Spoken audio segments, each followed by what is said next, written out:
So over the past week, we've seen a lot of protests happening across the country and across the world for the Black Lives Matter movement in support of George Floyd. And we've also seen an eruption of social media and its participation in those protests. And this isn't the first time we've seen social media take a big part in helping users organize across the globe. We've seen it in Hong Kong and other places. And today, Jason Perlow and I are going to talk about social media, the good, the bad, and what it should really be in order to help protect people during these protests. I'm Jason Cipriani with Jason Perlow. This is Jason Squared. All right, Jason, so as we've watched these protests throughout the last week, 10 days or so, a lot of it's taken place on social media as far as organization goes and communication. What are some of the good things about social media in times like this? So social media, again, if you think about what technologies people have today versus what they had in 1968, when we had comparable protests with Watts in Los Angeles, we have so much technology now at our disposal that allows people to better communicate with each other, right? We have cell phones. Everybody has a cell phone. Everybody has, a lot of people have personal computers, right? So the amount of data that we can transmit to each other is huge in terms of volume, whether it's on Facebook or it's on Twitter. We have the ability to communicate over texts. We have the ability to share our whereabouts selectively with people that we trust. So for example, I Find My iPhone with my wife, right? If I were to be at a protest with my wife, I would know if we were to get separated, I would know exactly where she is. There's also similar features in Android as well with Google Maps, where you can share your whereabouts with your friends. Yeah, Google location sharing. So in terms of being able to facilitate safety, right, I think it's a fantastic thing, especially if you're talking about just basic communication features of these devices. Now, when you add social media on top of it, there is accountability and recording of information, right? So back in 2001, I wrote a bit about 9/11, right? And how we were able to piece together stories of what happened that day by the thousands of people that were on the ground in New York City, by them being able to record things on, they didn't even have smartphones at the time. In 2001, they really had, they had Blackberries, they had a few other things. They had, the little Razor phones, but those had cameras. Those could record. Right. And those recordings were sent to news agencies, so they were able to piece together information much better than they could have with just two guys with a camera in a van and a satellite uplink, right? That story was able to be retold in much greater accuracy than any other major news event of the time. So with social media, we even get to amp that even up. We didn't have Facebook, we didn't have Twitter back in 2001, we didn't have smartphones. Right. The technology that we have available to us allows us to make people accountable, number one, right? So if you're on the ground, you can record what the police officers are doing. The police officers have body cams, right, that record what they're doing, that will make them accountable if that information gets requested. There's also the ability for us to communicate in secure fashion, right, with other people, right? So Twitter and Facebook and the messaging apps have encrypted capabilities, right? So that can be done undercover, so to speak. Yeah, and Signal has done quite a bit here. I know it's not social media, but speaking of messaging, Signal, the encrypted messaging app that's used by a lot of people, just released an update strictly for the protesters. You can blur out faces and images. It does a lot of stuff there. Yep. And then there's the broadcast aspect, right? So you have Facebook Live, which is which turns every single person into a TV studio. Yeah, right? Essentially. So every single person can broadcast. Those recordings can be stored for future review by the authorities in the event that human beings create crimes, whether it's the police themselves or people that are not peacefully protesting, right? The people that are engaging in property damage and violence and hurting other people. We want to know who did this. And just being able to, like, again, it's a broadcast platform, whether it's a text stream on Twitter with accompanying captured information, whether it's photographs. This is all historical evidence that can be preserved and reviewed at later dates. We may be looking at this data 20 years from now. Sure. Just as, we see television broadcasts from the 1960s, right? That preserved for eternity, right? Right. This Yeah. may be preserved for a long time. Yeah, and I think that's the most, for me at least, social media during this time is my way. I'm in the middle of Colorado. There's stuff going on in Colorado, but not near as much as there is. I mean, even in Denver, there's a lot going on, but where I'm at, there's not very much going on. So for me, social media is allowing me to watch history happen right in front of my eyes all over the world. I'm not limited to just what comes out in the newspaper tomorrow or what's on the 10 p.m. news. Now you got 1,000 channels of stuff, right? And from a lot of different perspectives, the police perspective, the protesters perspective, and I'm able to take all that information and watch it and learn and see what's going on. As for the protesters themselves, I think Twitter is an invaluable tool for them communicating with each other and organizing and letting each other know, hey, the cops are marching on this street here and they're working their way this way. We need to turn, how they're organizing on Twitter and through other social media networks. But I think Twitter is probably the best because it's live, it's instant. It doesn't have an algorithm, that it does, but it's easy to reformat it so it's live and instant. So there's a lot of good there with social media in general and helping people and exposing plenty of stuff. I mean, to be perfectly honest, these protests wouldn't be happening if we didn't have smartphones that record, police brutality and then post it to social media. So, I mean, it's exposed quite a bit.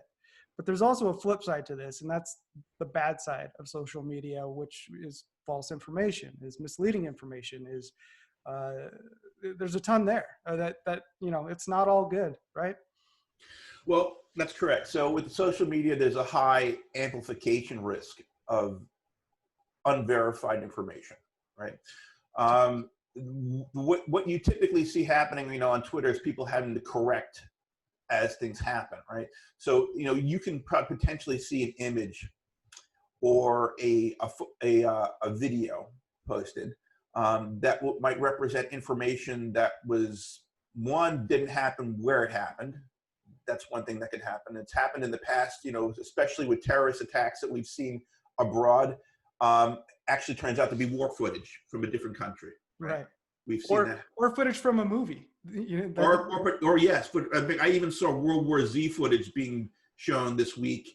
Yeah, as if it was a news, as it was, Los Angeles burning down in flames. I'm like, oh my God! But really, it's from a movie, right? And those kind of tweets and those kind of posts on Facebook are the ones that get shared like crazy. They get amplified. Yeah, it's unfortunate, but keep going.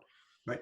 So that's one thing. The other is potential. One, it could be from the wrong place, could be from the wrong time. Yeah. And so those things can be magnified very quickly when stuff is happening, right? So and it can be magnified by people, one with no followers, because suddenly something like that catches someone's attention that has a lot of followers, and then it's amplified. And the other problem is that there are many quote unquote verified accounts. You're right. That are not necessarily from people who are reputable or are people with media ethics, so to speak, right? So the point of having a verified account on Twitter and Facebook, which has less of them, right? I've tried to be verified on Facebook. It's almost impossible to get verified on Facebook unless you really are a celebrity.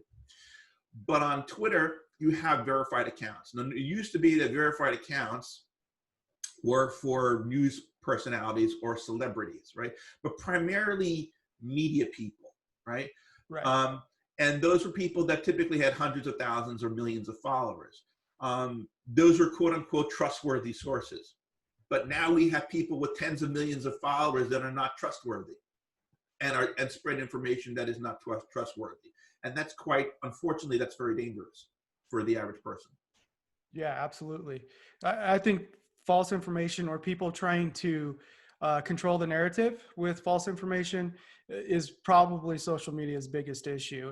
And the hard part is most people will look at a tweet, and I've been guilty of this in the past, or look at a Facebook post and accept it for what it is and not do any research behind it because, hey, it has 10,000 retweets or 4,000 shares on Facebook and all these comments and likes and everything else. And it's very easy for someone to change the narrative around the topic, especially during protests when there's chaos. And it's hard to fact check everything that's happening in real time because Twitter is live, because Facebook live video comes out. It's hard to fact check everything that you're seeing or reading. And so, like you said, there's a lot of corrections and a lot of issues. We see it every time there's a mass shooting. There's always reports there's 2 or 3 shooters, always, every single mass shooting. Right. There are multiple shooters, but then it comes out later on that everyone was just confused. In the chaos, in the moment, there was only one shooter. And it's the same principle here for protests, right? There's a lot of chaos, especially after curfew when the clashes really start to happen. And so it's hard to verify everything. And these aren't just random people who are trying to change the narrative or influence people's opinion.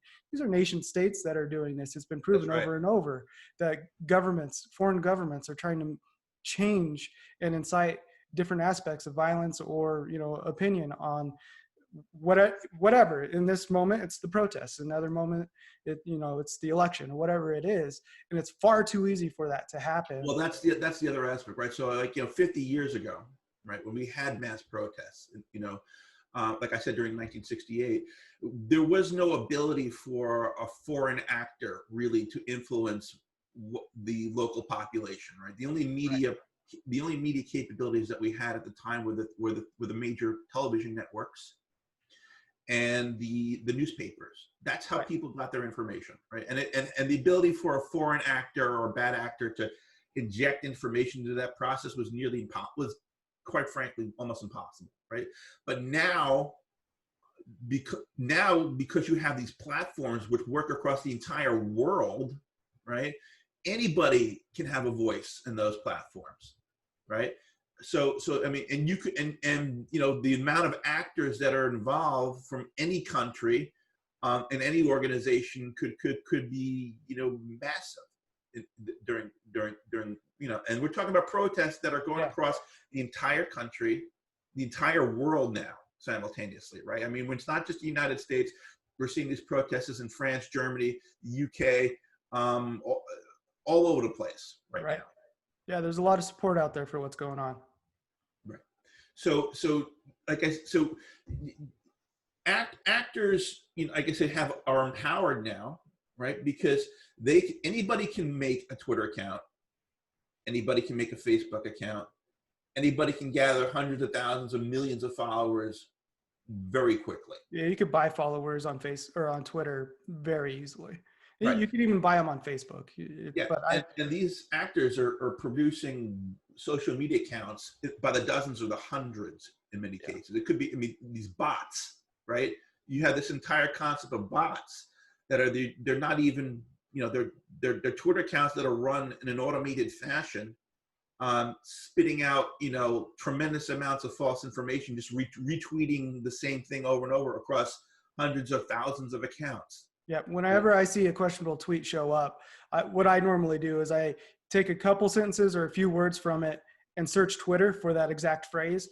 And it's very easy to spot when it's a bot network that is trying to pass along some sort of idea or thought, because you'll see hundreds of accounts with that same exact tweet or a form of that same exact tweet being posted. It's not coincidence that these people are posting the same thing.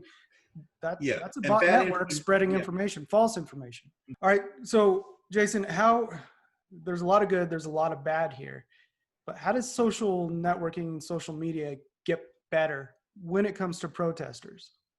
Like what can they do? Where do we go from here? Because it's not perfect and there's a lot wrong. So there has to be an interest in improving the technology, right? We have 2 major players in the space that can make technological changes to improve the reliability of the communications, right? So, and also the verifiable accounts, right? Right now, only media people, right, can get verifiable accounts. There needs to be a way for the information to be validated in some way for veracity as it's posted, right? I think the fact that this is that Twitter and Facebook are both, let's throw us up against the wall platforms and we'll worry about the consequences later, Yeah. is a lot of the problem. Yeah, Um, and they're trying to fact check stuff, but there's so much information coming out. I've seen more fake or false information warnings on Facebook posts over the last week than I ever have. So Facebook is trying, but there's a lot that's not getting flagged. no, and there are third-party watchdog agencies. I've written about NewsGuard, for example, quite a bit in the last couple of months.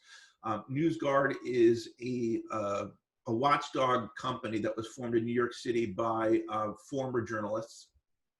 And what they do is that they do fact checking of news sources, right? So what they created is a browser extension. If you install it in Chrome or Edge, that it tells you if the website you're looking at practices good ethics and transparency, and is a reliable source of news, or is not a reliable source of news. So if it's a reliable source, you get a green check mark, right? Everything that's shown on that page that is a link to a news site or website has a green check mark. If it's not reliable, it's red.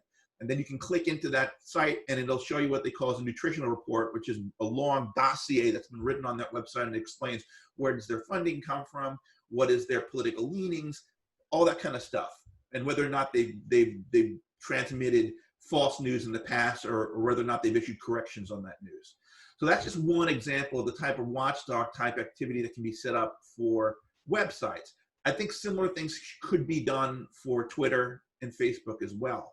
Yeah, but there has to be an initiative. There has to be a desire to do that. Right, by those companies, because Right. we can't rely on third-party apps that someone has to seek out, which means they acknowledge there's a problem with false information, right? You're only going to seek that out if you realize internally that there's a problem with false and misleading information and install it. Someone who doesn't realize that, it's not going to install NewsGuard or anything like that. It's got to be built into it has to be built into the platforms, or it's not going to work at scale. Right. That's for sure. And there needs to be a way, back to your point about verifying, there needs to be a way to verify certain maybe protest leaders in an area who are putting out valid information and are worth following because you know what they're saying is going to be true and reliable information.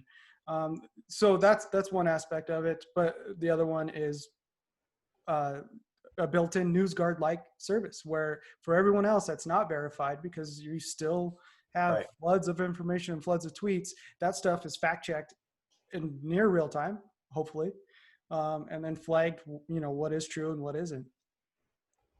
Yeah, I mean, I guess there's this concept of citizen observers, right? People that are sort of almost like embedded news reporters, maybe, people that specialize in this sort of thing. But I mean, again, we've had problems where legitimate news reporters are being arrested in the field, and their capabilities are being shut down. So that's problematic, right? So the press, the rights of the press have to be respected as they're supposed to be. And when that breaks down, then the whole thing breaks down. That's what we're witnessing, unfortunately, right now. Yeah, absolutely. And it is unfortunate. So any other thoughts on what social media needs to do going from here? Well, like I said, accountability is key. And the executives that run these social media companies need to understand the power that they wield. It's tremendous. The importance of their platforms, what the consequences of not validating the information and not acting quickly on false information does to the average individual. What the stakes are. Yeah, they're pretty high right now. Yeah, I think that, and Facebook has kind of tried this, but I don't think they truly enforce it. Going to a system where you have to verify your identity and your account needs to reflect who you truly are in the real world and get away from anonymous accounts. Because there's, we've heard the phrase or used the phrase before, keyboard warrior. I think being able to hide behind a screen and a keyboard is a lot of what's inciting the violence right now. And being able to say stuff that just, shouldn't be said anywhere, let alone on social media. So if you're actually going to put your face and your name to an account, you're going to be a lot more responsible with what you say, what you report, and what you do on any online platform, period. You know, anything that is built in an anonymous environment is going to have a lot of hate and a lot of just nasty stuff. I mean, you go into any Reddit subthread or subreddit. Oh, I agree. You know, there's the whole anonymous coward syndrome where people are willing, while they're anonymous, to say certain things they would never say, you know, in public, you know, if they were identified. But this is kind of a two-edged sword, right? You want the ability for anonymous reports to be filed about, you know, things like police brutality, right? You don't want people to identify themselves potentially, especially in other countries. I mean, in the United States, we have an advantage, right? This is a democracy, right? And technically, if a citizen files a report, right, against a law enforcement agency or the government, no one's going to get put into jail for doing that. In theory. Right? Because that's freedom of speech, right? That's our First Amendment right. But in other countries, right, like China, right, where they've had mass protests and they have used social platforms of different types, those people have real consequences if they're identified as being protesters, right? They will get arrested and thrown into jail. Right. In fact, for being there, not even for posting. Just for being there. So China, as a matter of fact, has gotten to the point where they're now spraying people with blue paint, so that if you are a protester and if you have been in the area, they spray you with paint, and as you're walking out of the protest area, they arrest you because you're blue. Yeah, I saw that. So my point with anonymous versus verified accounts and actual using identities is I think there should be a whistleblower system set up, built into these networks, right? Where people can anonymously report something. And I don't know what that would look like. That's for a lot smarter people than myself to figure out. But there still needs to be a pathway to anonymously report that kind of stuff. But the main feed of your social network should be you, and you should be accountable. I mean, we've seen people post idiotic stuff and lose their jobs and have real world effects on their life. I think that needs to become more common. I do agree accountability needs to be more common, but how we implement that technologically speaking, I don't have any good ideas at this time. Yeah. Well, and that's the problem, right? Is social media was created to allow people to communicate in real time, but I don't think anyone was able to foresee that it would be used like this. And so there's a lot of issues, and there's a lot of hesitation to solve those issues by the leadership at the main social networking companies, Twitter and Facebook. You know, we've seen some work done in the last week or so towards holding people accountable for what they're saying, but it's not gone far enough. Yeah, so I think the platforms themselves are just trying to figure out what they can and they cannot do legally in the context of other operations in the different foreign countries in which they operate, right? Because these are not just American companies, right? Twitter and Facebook, again, yeah, they have a presence in the United States. They have users in the United States, but they also have users all over the planet, right? Yeah. So those platforms have to function within the legal constructs of every single country they operate in. And yeah, United States, we're a constitutional democracy, right? But there are countries that are not even close to being constitutional democracies that these platforms operate in. Right. So they're worried about that. Are they going to be accountable of the laws of the countries that they're operating in, right? And this stuff just travels all over the place, right? So, I mean, the question is, are there going to be separate Twitters and separate Facebooks for separate countries? Are we going to start putting all these things into different silos now because they want to protect themselves legally in all these different countries? I don't know. I certainly hope not. You know, because it would dilute the value of what these platforms could actually do. Yeah, part of the good that we talked about earlier is the ease of spreading information throughout the world, not just a certain demographic or geographic area at all. Yeah. And you know, we do have two leaders in charge of these two companies, right? Very much one of which has been for years highly reluctant to police political leaders' statements, even though they may violate the terms of use of their platform, right? Because they gave them essentially an exemption to be bad actors and transmit information to millions and millions of people that otherwise, if it was you and me saying those things, we would have been thrown off that platform. Yeah, absolutely. Twitter's starting to come around by, doing live fact checking of certain things that are being said, right? But they really haven't done it in mass. They've only done it with a few tweets so far. So they've been even reluctant to use that superpower to begin with, highly reluctant to use it. And Facebook, honestly, I believe has failed most of its users because its leader doesn't seem to understand the impact of the issues that are facing its users in real life. Yeah, absolutely. It's a great point, and I think it's a great place to end as well. I'm Jason Cipriani. And I'm Jason Perillo. This is Jason Squared. Make sure to check out more of our work at zdnet.com.